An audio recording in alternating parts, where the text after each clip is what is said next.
యామిని వాళ్ళ నాన్నకి ఒంట్లో బాగోలేనట్టుగా నటించి హాస్పిటల్‌లో జాయిన్ చేస్తారు. ఇక యామిని వాళ్ళ నాన్న రాజ్‌ని చూసి ఇలా అంటూ ఉంటాడు. "వీలైనంత త్వరగా నా కూతురిని పెళ్లి చేసుకుంటానని నాకు మాట ఇస్తావా రామ్" అని చెప్పి అడుగుతాడు. అది వినగానే రాజు ఏం చెయ్యలేక అతనికి మాట ఇస్తాడు. "వీలైనంత త్వరగా మీ కూతురు యామినిని నేను పెళ్లి చేసుకుంటానని" చెప్పి రాజు అయితే అతనికి మాట ఇస్తాడు. దాంతో అక్కడ ఉన్న యామిని వాళ్ళ అమ్మ, నాన్న వాళ్ళైతే చాలా సంతోషిస్తూ ఉంటారు. ఇంతలో కావ్యకి ఈ విషయం తెలిసి కావ్య హాస్పిటల్‌కి వచ్చి డాక్టర్ వాళ్ళతో ఇలా మాట్లాడుతూ ఉంటుంది. ఆ యామిని వాళ్ళ నాన్న 6 ఏళ్ల నుంచి కోమాలో ఉన్నారా అని చెప్పి అడుగుతుంది.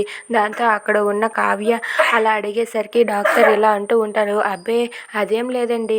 గత 6 రోజుల నుండి వచ్చి ఇక్కడ జాయిన్ అయ్యారు. ఇదంతా యామిని అమ్మగారు ఆడుతున్న నాటకం అంతే" అని చెప్పి అతను అంటాడు. అది వినగానే కావ్య, అప్పు వాళ్ళిద్దరూ కూడా ఒక్కసారిగా షాక్ అయ్యి అలా ఉండిపోతారు.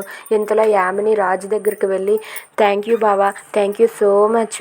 నువ్వు ఇంత త్వరగా ఒప్పుకుంటావని నేను అస్సలు అనుకోలేదు. థ్యాంక్ యూ సో మచ్ బావా" అని చెప్పి రాజుని హగ్ చేసుకొని థ్యాంక్ యూ చెప్తూ ఉంటుంది.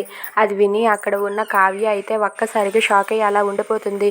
ఇక రాజు అయితే ఏం చేయలేక మౌనంగా ఉండిపోతాడు. ఇక కావ్య అది చూసి షాక్ అయ్యి ఏంటిది, ఏం చేస్తుంది, మేము మౌనంగా ఉంటే ఇది ఏమైనా చేసేలా ఉంది, ఎలాగైనా సరే నేను రంగంలోనికి దిగాల్సిందే అని చెప్పి కావ్య అనుకుంటూ ఉంటుంది.